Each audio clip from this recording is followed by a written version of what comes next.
what the heck is Glocal, right? Nobody knows what the hell that term is, right? First time I heard it, actually I saw it on a presentation, I actually thought it was a typo. The bottom line when we start talking about glocalization is really being able to think globally, but deliver or recraft that, in terms for this conversation, locally, so that it's applicable. So if you're looking to recreate an employment brand, taking 2 or 3 of your team members, even if they're your big thinkers, and pulling them into a room and saying, okay guys, come up with something sexy right now for our new brand. Or no matter how good you think it is, or no matter how good you think maybe that new creative or piece is, it's never going to be as good as if you had pulled in the collective, right? If you had openly shared with all of the team, gained that buy-in, that communication, and really pulled those folks in. I mean, nobody knows the culture better than your employees, hopefully, right? But nobody knows the field better than the recruiters in terms of what they need, what message needs to be delivered, right, in this market versus that market. So I think those are a couple of things just to sort of keep in mind. We knew that, you know, when we sat back and we looked at this, we were literally functioning as a house of brands. Right? When what we really needed to be was a branded house. We needed to pull all of these things in collectively, right, and drive that piece and drive the story that if you want to work at Mountain Dew, this is a PepsiCo job. This is the PepsiCo culture. If you want to work at Doritos, Gatorade, Tropicana, all of these different pieces, all of these different places, these are where they live. We needed to develop a singular story, a singular and scalable story that would hit multiple touch points, right? We had to care for several different things, not just location, but we had to have a brand that would be true to who we are as an organization, and that would speak to students, right? It would resonate with students as future grads, as well as it would people that are in the middle of their career, people, you know, ending their career, people looking to come back into the workforce, right? We had so many different pieces that we wanted to care for. We knew this was going to be a challenge, but it was something we had to keep on the map, right? Something that we didn't want to ignore. Historically, and here's where we get a little dirty, right? But historically, we haven't invested a ton of money in our employment marketing. I mean, okay, we do job boards. Okay, we do some online marketing. Okay, we've done marketing in terms of running paper ads. Okay, we have a website. But we really haven't done anything that's been tremendously aggressive or something that really focuses on marketing our culture, marketing our jobs as passionately as we market our products. Right? And we knew that that was a disservice. We're out of our minds. If your people, right, are your #1 asset, right? And we're looking to add to that, to build to that. We want to be top of mind when people start thinking about jobs. So before we kicked it off, we knew it was going to be about global. It became about getting immersed in those challenges and really understanding where we came out on that. So what we did was we pulled together a very large focus group that consisted of employees from 7 different countries. And within that focus group, we ran the gamut. All right, guys, what is it that gets your heart pumping? What is it that drives you about working here? Right? What is it that you're able to accomplish because you work here? How are you making an impact? What would you tell? I mean, if you had to go and tell your mother that there's a job opening and you think she's going to be a great fit, would you do it, and why?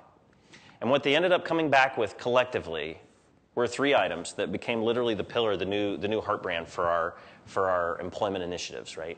The first was performing with purpose, right? Our employees are passionate about doing something with that accomplishment in mind, right? Actually knowing that they're going to have an impact on the environment, knowing that they're going to have an impact on their workforce, on themselves, right? Knowing that they are moving forward and making changes. This was big for them. It's big within our culture. The second piece that we came back with was real-world leadership.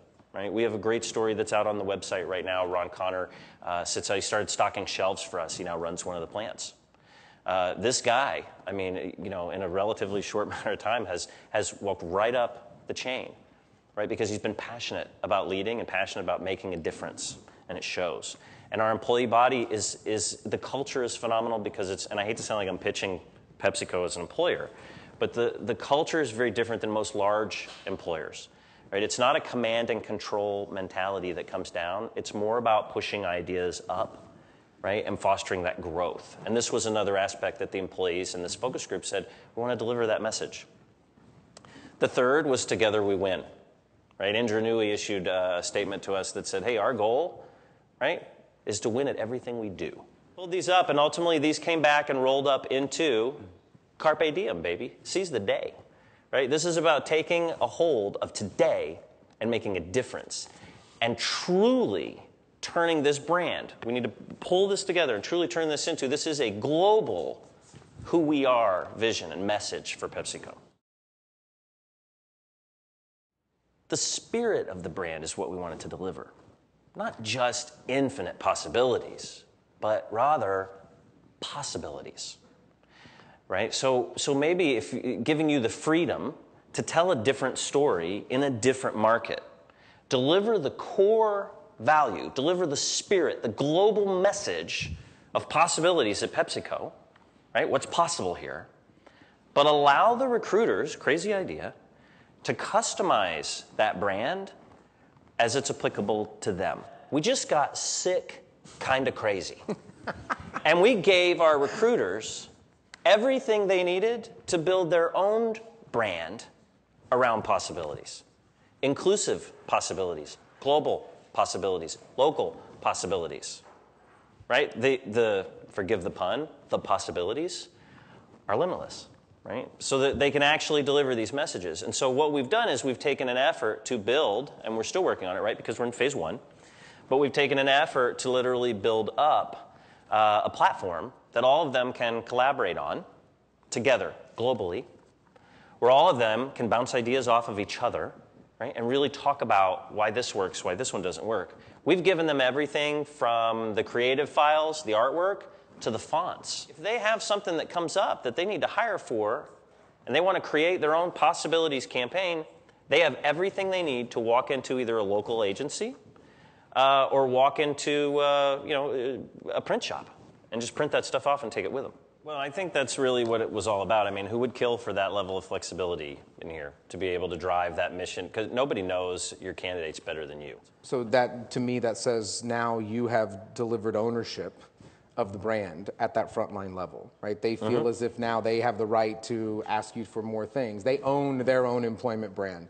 And I think that that's a stretch for many of us who are working on employment brands and leading this conversation to even put in scope that it isn't just a push out of this information, right? So I think that's a big challenge to those of us talking about employment brand in general, let alone Glocal, right? Or global and regional application. I think it's more than just regional. This is really who's your audience? What are you trying to do? Absolutely. So very cool stuff.